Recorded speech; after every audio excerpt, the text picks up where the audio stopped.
Wika ay wika ng pag-asa. Ang pangalawang wika ay ang unang wika ay wika ng pagpapatawad. Ang pangalawang wika ay wika ng pag-asa. Ang pangatlong wika ng Panginoon doon sa krus ng Kalbaryo ay wika ng pagmamahal at pagkalinga sa kanyang magulang, sa kanyang pamilya. Sa gitna ho ng matinding paghihirap at pagdurusa ng ating Panginoon, ay natanaw ho niya yung kanyang ina. Para ko na ho na-imagine na talagang hindi magkamayaw sa pagluha ang kanyang ina. Nang makita ho ng Panginoon ang kanyang ina, humugot ho siya ng hininga at isinigaw, "Babae, ang iyong anak." Ang tinuturo ho niyang anak ay si Juan, yung isa po sa mga alagad ng Panginoon. Ang sinabi ho niya kay Juan, "Ang iyong ina." Na para bagang ibinibiling niya ang kanyang ina sa kanyang alagad na si Juan. Kaya ang sabi ho ng banal na kasulatan, pagkatapos po nun, ay sumama na si Juan, sumama na si Maria kay Juan. Si Juan na ang naging tagapag-alaga ni Maria. Ang napansin ko ho doon, sa gitna ho ng matinding paghihirap at pagdurusa ng ating Panginoon, ay nagawa pa rin ho niyang ipahayag sa kanyang puso ang pagkalinga at pagmamahal sa kanyang ina. Sa gitna ho ng matinding hirap at pagdurusa na nararanasan ng ating Panginoon, inaalala pa rin niya ang kapakanan. Inaalala pa rin niya ang kalalagayan ng kanyang ina. Pipito lamang ang wika ng Panginoon doon sa krus ng Kalbaryo. At itong pitong ito ay napakahalaga. Kaya dapat matuto po tayo. Para ho sa Panginoon, napakahalaga ang pagmamahal. Napakahalaga ang pagkalinga para sa ating mga magulang, para sa ating pamilya. Isa ito sa mahalagang aral na iniwan sa atin ng Panginoon nung nandun siya sa krus ng Kalbaryo. Isa sa huling pitong wika na kanyang binanggit para sa atin. Huwag nating pababayaan. Kalingain natin, mahalin natin ang ating mga magulang at ang ating pamilya. Ano man ang ating kalalagayan sa buhay, ano man ang sitwasyon natin sa buhay, huwag natin kakaligtaan. Lagi natin kalingain at huwag nating papabayaan ang ating mga magulang. Napakagandang aral, napaka-importanting aral na itinuro sa atin ng Panginoon nung siya po ay nandun sa krus ng Kalbaryo. Pang-apat. Ang pang-apat na wika po ng ating Panginoong Hesus doon sa krus ng Kalbaryo ay mababasa ho natin sa Matthew chapter 27 verse 46. Matthew chapter 27 verse 46. Sabi ho ng Bible, "And about the 9th hour, Jesus cried with a loud voice, saying, Eli, Eli, lama sabachthani." That is to say, my God, why thou hast forsaken me?" Ang unang wika po ng ating Panginoong Hesus sa Kalbaryo, sa krus ng Kalbaryo, ay wika ng pagpapatawad. Ang pangalawa po ay wika ng pag-asa. Ang pangatlo po ay wika ng pagmamahal sa kanyang magulang. Ang pang-apat naman po ay wika ng pagpapahayag ng tindi ng kanyang sakripisyo. Ang sabi ho niya, "Eli, Eli, lama sabachthani? My God, why thou hast forsaken me?" Gusto ko sabihin sa inyo ngayong umagang ito, na ang pagtutubos na ginawa ng Panginoon sa ating mga kasalanan ay hindi po madali. Simula't simula pa lamang, ito po ay matinding sakripisyo na on the part of our Lord Jesus Christ. Kung babalikan niyo po ang inyong mga banal na kasulatan, Philippians chapter 2 verse 5 hanggang 8, meron nung nakasulat na ganito. Philippians chapter 2 verse 5 hanggang 8. Sabi ho ng Bible, "Let this mind be in you, which was also in Christ Jesus, who being in the form of God, thought it not robbery to be equal with God, but made himself of no reputation, and looked upon him the form of a servant, and was made in the likeness of men. And being found in fashion as a man, he humbled himself, and became obedient unto death, even the death of the cross. Ang ginawa hong pagtutubos ng Diyos para sa ating mga kasalanan ay hindi po madali. Ito po ay nag-require ng napakatinding sakripisyo para sa Panginoon. Para tubusin ho tayo sa ating mga pagkakasala, ang Panginoong Hesus po ay kinailangang magkatawang tao. Kailangan po niyang hubarin ang kanyang pagiging Diyos, at kinailangan po niyang maganyong alipin. Nung nandito ho siya sa lupa, maraming tawang hindi tumanggap sa kanya. Maraming tawang hindi kumilala sa kanya. Kaya nga po, sabi ng Bible, sabi niya, He came to His own, and His own received Him not. Subalit ang ating Panginoon po ay tiniis ang lahat ng ito. Tiniis ang panunuyan ng tao. Tiniis ang sakit, ang hapdi ng mga sugat. Mula ulo hanggang paa ay may tumutulong dugo. Tiniis po niya ang napakatinding paghihirap, napakatinding sakit at hapdi na naranasan niya nung nandun po siya sa krus ng Kalbaryo. Grabe po. Grabe. Hindi ho natin kayang i-describe. Hindi natin kayang isipin kung gaano kahirap, kung gaano kasakit, kung gaano kahapdi yung nararanasan ng Panginoon when He was on the cross. And in His agony, sa sobrang tindi ng sakit na kanyang nararanasan, sumigaw ho siya, sabi niya, my God, why thou hast forsaken me? For the first time ay tinawag ni Jesus ang kanyang Ama na Diyos. First time. Ang sabi niya, my God, for the first time, tinawag niya ang Ama na Diyos. Why thou hast forsaken me? Ito po ay pagpapahayag ng dakilang sakripisyo na naranasan niya noong pagkakataong iyon. Maging ang kanyang ama noong oras na iyon ay pinabayaan siyang maghirap. Maging ang ama niya noong oras na iyon ay pinabayaan siyang dumanas ng sakit at hapdi at pinabayaan siyang mamatay sa kamay ng mga tao.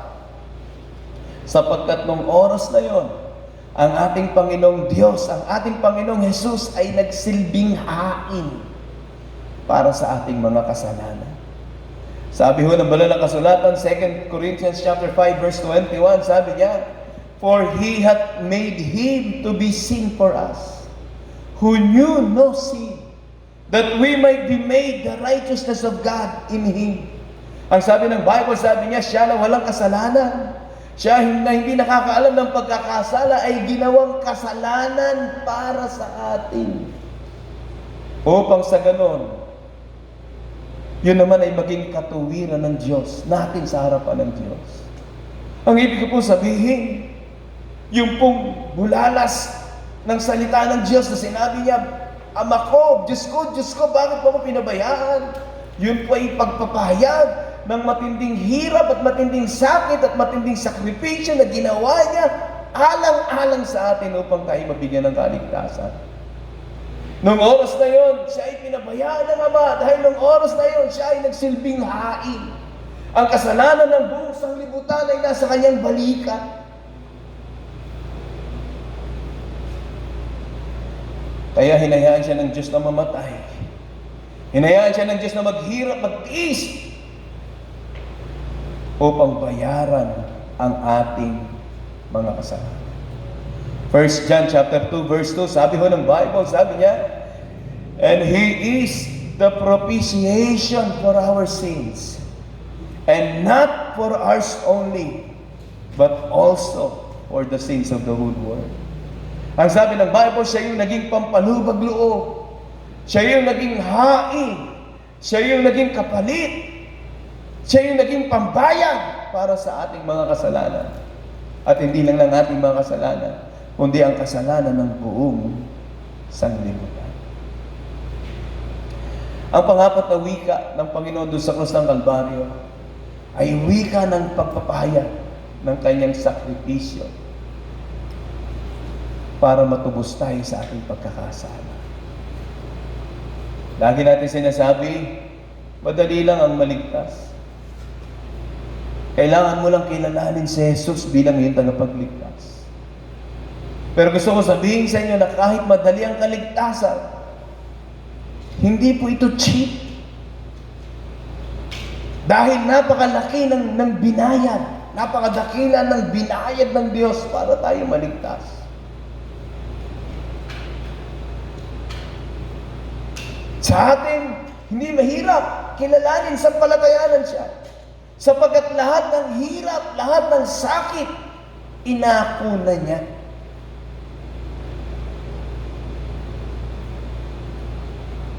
Yun po ay pagpapahayag ng kanyang napakatinding sakripisyo. Pagpapahayag kung gaano kalaki, kung gaano katindi yung hirap at sakit na kanyang naranasan. Kaya nga ang sabi niya, His pain, our gain. Yung kanyang sakit, yung kanyang paghihirap, ay ating pakinabang. Amen. Number 5. Ang panglimang wika ng ating Panginoon doon sa krus ng Kalbaryo ay mababasa ho natin sa John chapter 19 verse 28. John chapter 19 verse 28. Sabi ho ng Bible, John chapter 19 verse 28, sabi ho ng Bible,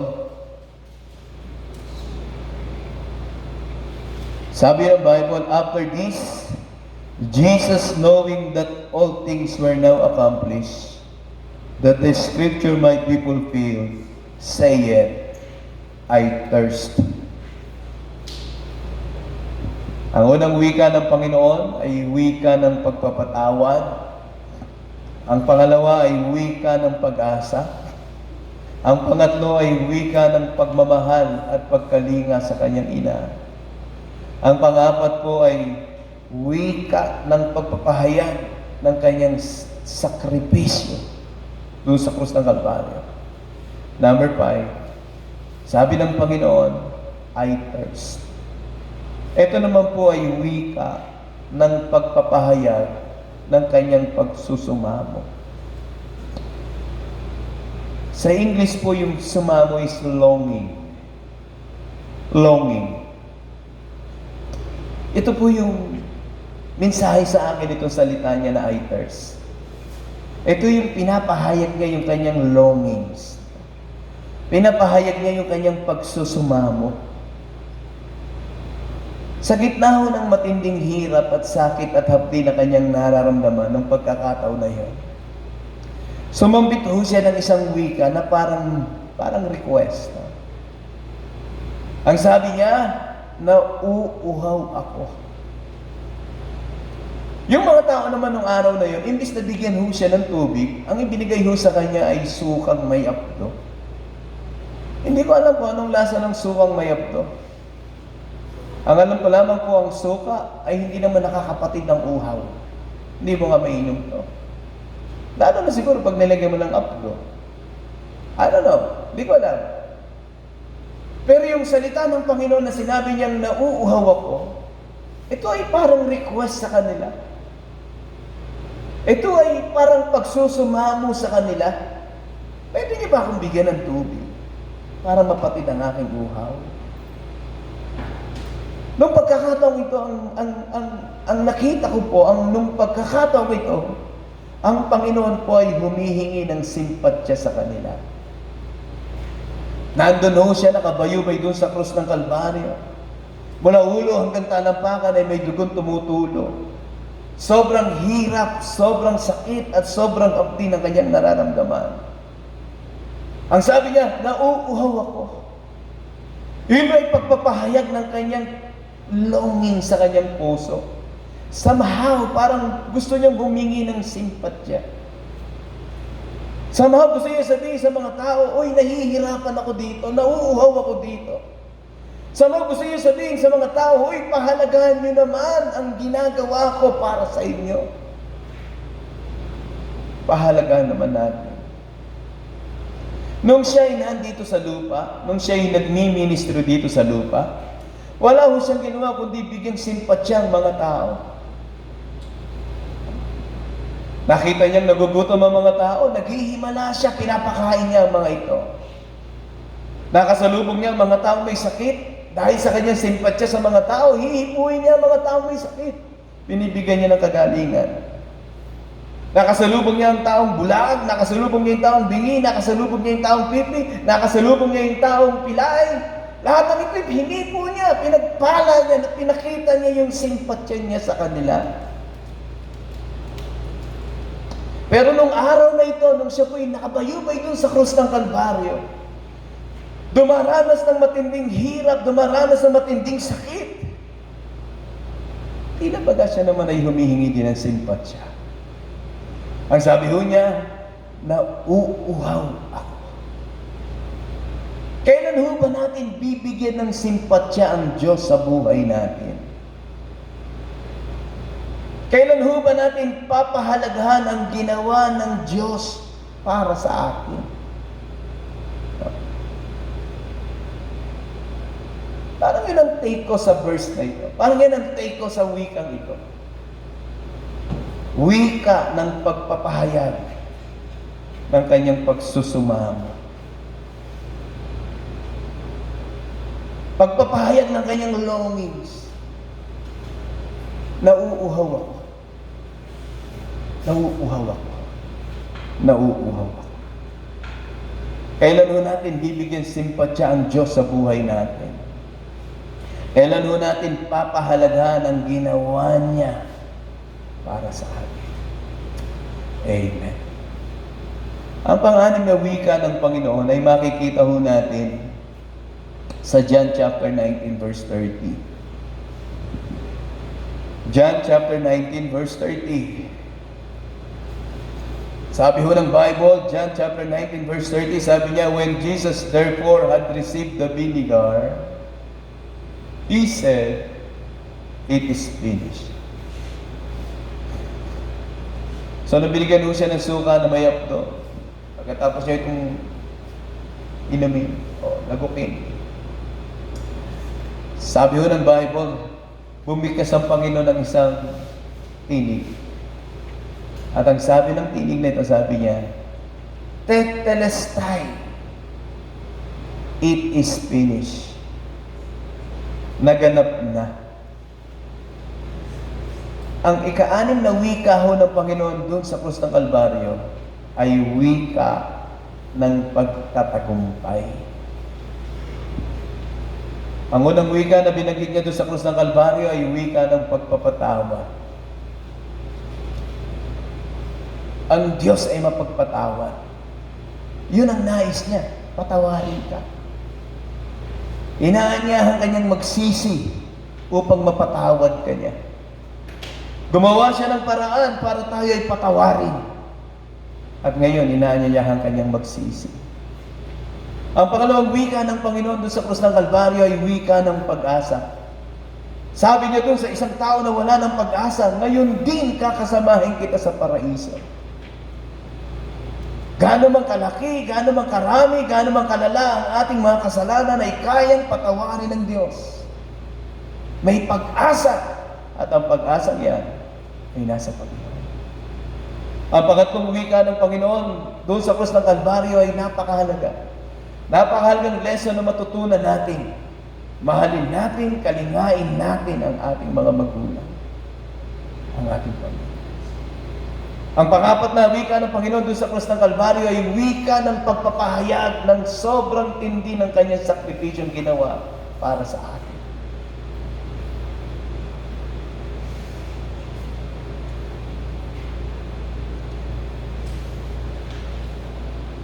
Ang panganim na wika, it is finished.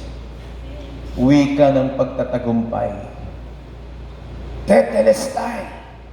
Naganap na. It is finished. Ang ibig sabihin po ng salitang ito po ay parang sa isang sundalo na matapos po niyang magawa yung kanyang mission, ay babalik po siya sa kanyang superior at sasabihin niya, Sir, mission accomplished. Ganun po po yung kasing kahulugan ng salitang tetelestai. Ganun po yung ibig sabihin ng ating Panginoong Jesus nung sinabi niyang, it is finished. Ang ibig niya sabihin, naganap na niya ng lubusan ang kalooban ng Ama. Naganap na ho niya ng lubusan ang pinlano ng Diyos na pagtutubos sa katauhan. It is finished. Naganap na. Mission accomplished. At tulad nga nung kinanta nila kanina, sabi niya, when they say it is finished indeed. Meron ng isang magandang talata na nagpapakita ho nito, nagdi-describe nito. Hebrews chapter 12 verse 2. Hebrews 12:2. Basahin nun natin. Sabi ho ng Bible, sabi niya, looking unto Jesus, the author and finisher of our faith, who for the joy that was set before him endured the cross, despising the shame, and is set down at the right hand of the throne of God.